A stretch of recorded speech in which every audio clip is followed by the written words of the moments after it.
नमस्कार जी। स्वागत है आपका अपने YouTube चैनल वैदिक दर्शन पे। आशा है आप सभी कुशल मंगल होंगे। आज हम बात करेंगे नपुंसकता के विषय में। तो परमपिता परमेश्वर ने जो सृष्टि का निर्माण किया है, इस सृष्टि के निर्माण में हर वस्तु के लिए बीज की रचना की है। तो इसमें जैसा बीज होता है वैसा ही पौधा उत्पन्न होता है। तो यदि हमारा जो बीज है वो उत्तम होगा, स्वस्थ होगा और पुष्ट होगा, तो उससे उत्पन्न होने वाला जो पौधा है वो भी स्वस्थ होगा, पुष्ट होगा। और यदि जो बीज है वो कमज़ोर होगा, रोगग्रस्त होगा, तो इससे उत्पन्न होने वाला जो पौधा है वो भी कमज़ोर ही होगा और रोगग्रस्त होगा। तो ऐसे ही जो संबंध है वो हमारे जो मनुष्य की वीर्य से है। तो वीर्य जो है वो मनुष्य की के लिए बीज का कार्य करता है। ये मनुष्य का बीज है, इसको शुक्र की संज्ञा भी दी गई है। तो जैसा मनुष्य का बीज होगा, यदि मनुष्य का बीज उत्तम है, स्वस्थ है और पुष्ट है, तो उससे उत्पन्न होने वाली संतान है वो भी उत्तम होगी, स्वस्थ होगी और पुष्ट हष्ट-पुष्ट होगी। तो यदि जो ये वीर्य है, ये यदि कमज़ोर होगा, रोगग्रस्त होगा, तो इससे उत्पन्न होने वाली संतान है वो भी रोगग्रस्त ही होगी। या तो जो यदि वैसे तो संतान उत्पन्न ही नहीं होगी, यदि संतान उत्पन्न हो भी जाएगी तो फिर यानी कि या तो गर्भपात होता रहेगा, या फिर संतान यदि पैदा हो भी गई तो वो कमज़ोर होगी और रोगग्रस्त होगी।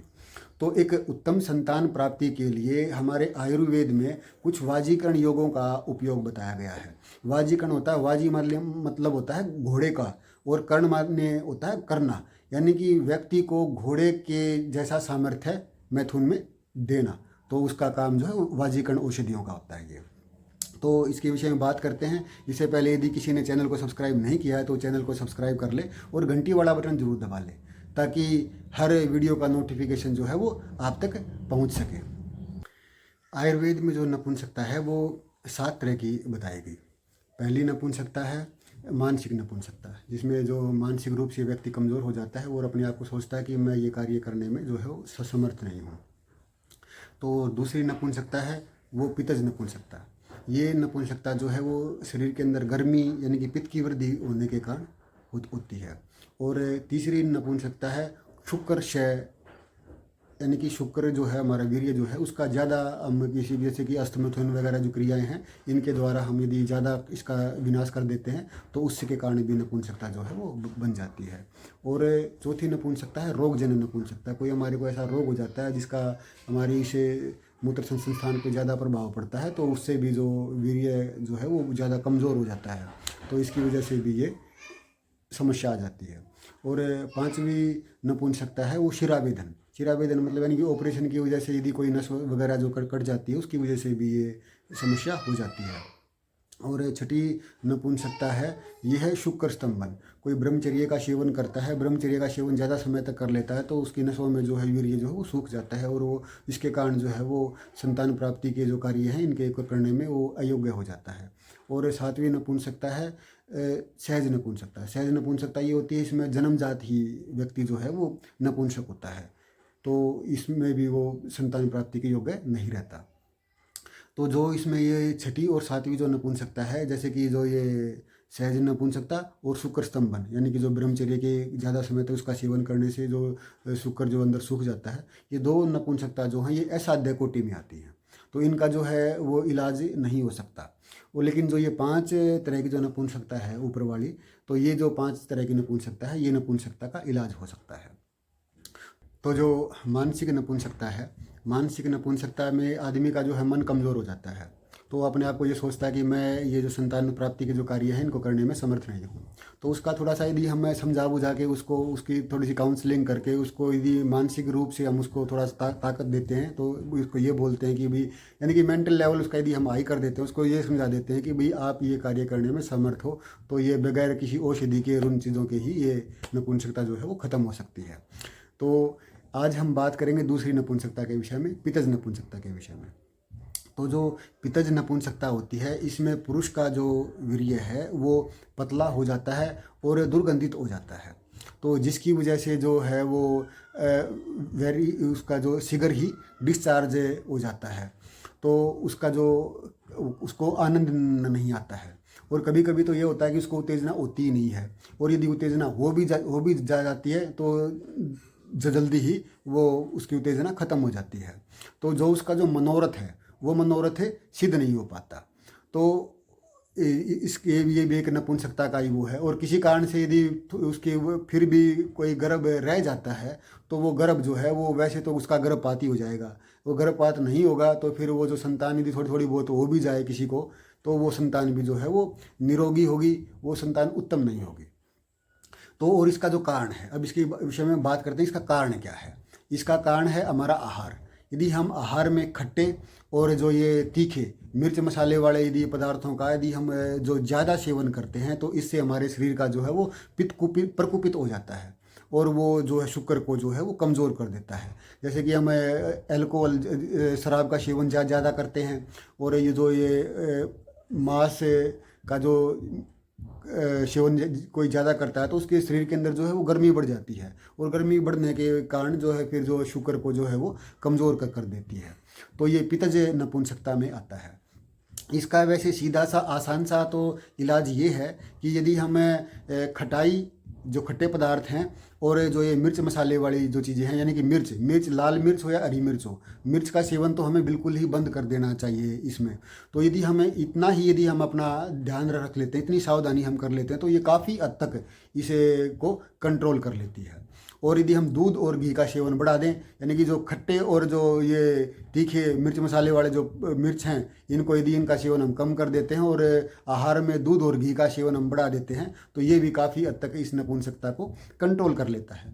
तो और इसके साथ हम कुछ आपको साधारण से प्रयोग बताते हैं कि यदि उन साधारण से प्रयोगों का यदि हम सेवन कर लेते हैं तो इससे नपुंसकता को हम नष्ट कर सकते हैं। क्योंकि ये जो नपुंसकता है ये शरीर में गर्मी बढ़ने के कारण उत्पन्न हुई है। तो गर्मी को यदि हम शरीर की गर्मी को शांत कर देंगे और जो शुक्र को पुष्ट करने वाले जो खाद्य पदार्थ हैं, जो यानी कि शुक्र को पुष्ट करने वाले जो भोजन है उसका हम यदि सेवन करते हैं तो ये नपुंसकता जो है वो नष्ट हो जाती है। और आज के समय में जो क्या है कि हमारा आहार विहार है वो ज़्यादा दूषित हो गया है, नशे का भी ज़्यादा प्रचलन हो गया है। तो नशे की वजह से भी शरीर के अंदर जो गर्मी बनती है वो इस पित्तज नपुंसकता को ही पैदा करती है। तो हम कुछ से साधारण से प्रयोग बता रहे हैं आपको। उसमें पहला प्रयोग है विदारी कंद। विदारी कंद का हम चूर्ण बना लेंगे और विदारी कंद के सौरस की ही उस चूर्ण के अंदर 7 भावना दे देंगे। विदारी कंद का जो चूर्ण है वो पुष्टिकारक होता है, ये वीर्य को बढ़ाने का कार्य करता है। और इसका सेवन हमें जैसे कि उस चूर्ण के 7 भावना दे के हम उसको सुखा के रख लेंगे और उसको हम यदि घी के साथ सेवन करते हैं, घी के अंदर यदि चूर्ण लिया, इसकी मात्रा है 6 मासे से लेके एक तोला तक, यानी कि 6 ग्राम से लेके एक तोला तक की मात्रा है। ये वो व्यक्ति की अवस्था देखी जाती है कि उसका बलाबल शरीर का कैसा है, तो जैसा उसका सामर्थ्य है उसी के अनुसार उसकी मात्रा दी जाती है। तो उसमें हम चूर्ण को लेके घी में उसको थोड़ा सा घी डाल के और घी के साथ यदि हम उसको चाट लेंगे और ऊपर से हम दूध पी लेते हैं तो ये जो बहुत अच्छा सफल प्रयोग है। कुछ दिन का यदि हम इसको 40 दिन तक ब्रह्मचर्य का पालन करते हुए यदि हम इसका सेवन कर लेते हैं और जो ये तली भुनी जो मिर्च मसाले वाली चीज़ें हैं इनका हम त्याग कर देते हैं तो ये बहुत अच्छा कार्य करता है। और दूसरा प्रयोग है आंवले का। आंवले का हम चूर्ण बना लेते हैं और आंवले का चूर्ण बना के उसमें आंवले के सौरस की ही हम उसके अंदर 7 भावना दे देंगे।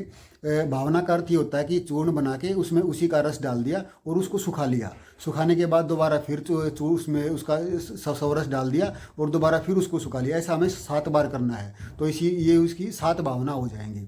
तो 7 भावना देने के बाद फिर यदि हम उसको घी और शहद जो है वो विषम मात्रा में होना चाहिए, हमें एक मात्रा में नहीं लेना चाहिए। ये इनकी जो मात्रा है वो अलग अलग होनी चाहिए क्योंकि घी और शहद जो है सम मात्रा में विष का कार्य करते हैं।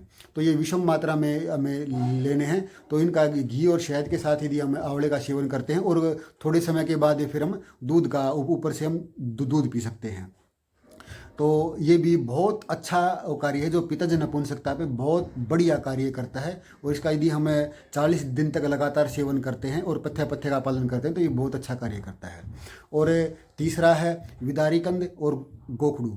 हम इनका बराबर मात्रा में लेके इनका चूर्ण बना लेंगे और इसकी बराबर मात्रा ही हम मिश्री मिला लेंगे, यानी कि दोनों के बराबर हम मिश्री मिला लेंगे। तो मिश्री जितना चूर्ण लिया उतनी मिश्री मिला लेंगे। तो जितने इसको मिला के फिर हमें जो गर्म करके ठंडा किया हुआ दूध उसके साथ यदि हम इसका भी सेवन 40 दिन तक करते हैं तो बहुत अच्छा रिजल्ट हमें मिलता है। और ये मिर्च मसाले वाली चीज़ें तो इसका तो हमें परहेज बिल्कुल करना ही करना है। और चौथा जो योग हम आपको बता रहे हैं वो ये है कि जो आंवले का जो मुरब्बा होता है, आंवले के मुरब्बे पर हम इसके चांदी का वर्क चढ़ा के और यदि हम इसका सेवन करते हैं तो ये भी बहुत ही लाभकारी प्रयोग है।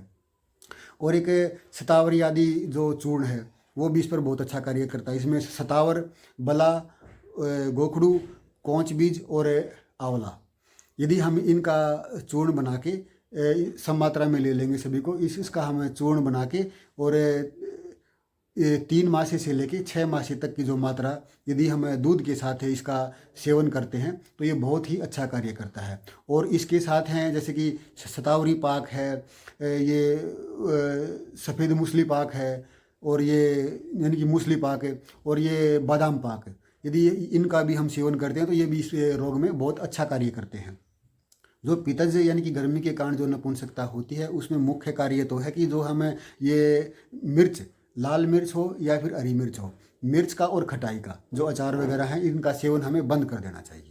और इनका सेवन बंद करके और यदि हम घी और दूध का सेवन अपने आहार में बढ़ा लेते हैं और इन योगों का यदि हम साथ में समावेश कर लेते हैं अपने उसमें, तो हम इस नपुंसकता से बिल्कुल मुक्त हो सकते हैं। और एक थोड़े से समय तक यदि आप ब्रह्मचर्य का पालन करते हैं तो आपका वीर्य पुष्ट हो जाता है और एक आप बहुत ही यानी कि एक हेल्दी तंदुरुस्त संतान को पैदा कर सकते हैं। यह आपके अंदर सामर्थ्य आ जाता है।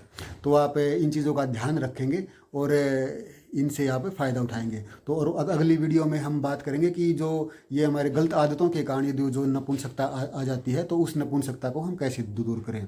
तो आप सुखी रहें, स्वस्थ रहें, इसी कामना के साथ मिलते हैं एक नई जानकारी के साथ। नमस्कार जी।